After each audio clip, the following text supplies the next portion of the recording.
আসসালামু আলাইকুম। ওদের রান্নার চ্যানেলে সবাইকে স্বাগত জানাচ্ছি আজকের রেসিপিটি দেখার জন্য। আজকে তিতা করলা দিয়ে একটা লোভনীয় রেসিপি তৈরি করে দেখাবো।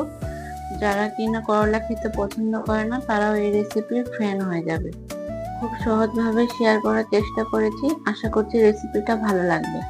তাহলে চলুন ঝটপট এই লোভনীয় করলা রেসিপিটি দেখে আসি। এই জন্য প্রথমে লাগছে আমাদের করলা। দেখতেই পাচ্ছেন এখানে দুটো বড় সাইজের করলা নিয়েছি, আর করলাগুলো কিন্তু একদম পাকা টসটসে।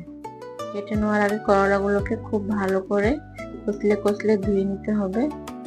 দেখতে পাচ্ছেন কতটা পাকা টসটসে করলা, আর এই রেসিপিটা কিন্তু এই পাকা করলা দিয়ে তৈরি করতে হয়।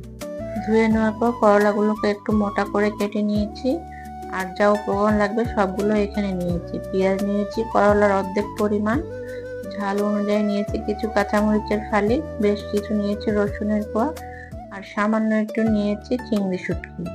এখন চলে যাচ্ছি রান্নায়। চুলায় কড়াই বসিয়ে পরিমাণ মতো তেল গরম করে নিয়েছি।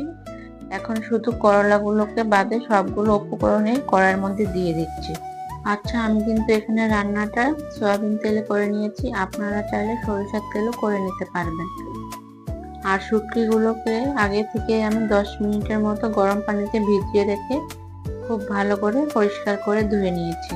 আর এখানে আরেকটা কথা বলে রাখছি, আমি চিংড়ি শুটকি দিয়ে রেসিপিটা তৈরি করেছি। আপনারা চাইলে অন্য যে কোনো শুটকি আর শুটকি ছাড়াও রেসিপিটা তৈরি করতে পারবেন।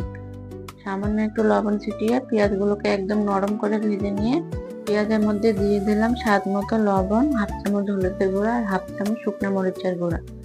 এগুলোকে পেঁয়াজের সাথে কিছুক্ষণ নেড়ে চেড়ে ভেজে নিয়ে আগে থেকে ধুয়ে কেটে রাখা করলাগুলোকেও দিয়ে দিচ্ছি। এখন মশলার সাথে করলাগুলোকে খুব ভালো করে নেড়ে চেড়ে মিশিয়ে নিয়ে ঢাকনা দিয়ে ঢেকে রান্না করে নেব করলাগুলো একদম সুসিদ্ধ হওয়া পর্যন্ত। আর এই পর্যায়ে চুলার আঁচ মিডিয়ামে রেখে রান্নাটা করে নেব। ঢাকনা দিয়ে ঢেকে দিলাম প্রায় 10 থেকে 12 মিনিটের জন্য। কিছুক্ষণ পর পর ঢাকনা উঠিয়ে এভাবে নেড়ে চেড়ে দিতে হবে, যাতে করে সবগুলো করলা সমানভাবে সিদ্ধ হয় আর কড়াইয়ের তলায় লেগে না যায়। প্রায় 10 থেকে 12 মিনিট পর ঢাকনাটাকে তুলে নিলাম। ইতিমধ্যে দেখতে পাচ্ছেন খুব সুন্দরভাবে তেলগুলো উপরে ভেসে উঠেছে। এই পর্যায়ে চুলার আঁচ মিডিয়ামে রেখে একটু সময় নিয়ে করলাগুলোকে ভেজে নিতে হবে। বেশ কিছুক্ষণ ভেজে নেওয়ার পর দেখতেই পাচ্ছেন করলার কালারটা কতটা চেঞ্জ হয়ে এসেছে। আর এখানে আরেকটা কথা বলে রাখছি, যখন দেখবেন তেলগুলো এইভাবে ভাজি থেকে পুরোপুরি ভাবে ছেড়ে দিয়েছে আর খুব সহজে ভাজিটা কড়াই থেকে উঠে আসছে, তখনই বুঝে নিতে হবে আমাদের পারফেক্ট করলা ভাজি একদম রেডি। আর দেখুন কত সুন্দর মাখা মাখা হয়েছে, আর গরম ভাতের সাথে বলতে গেলে এক কথায় অসাধারণ। রেসিপিটি বাসায় অবশ্যই একবার ট্রাই করবেন।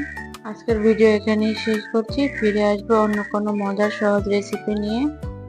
ভালো থাকবেন, সুস্থ থাকবেন। আল্লাহ হাফেজ।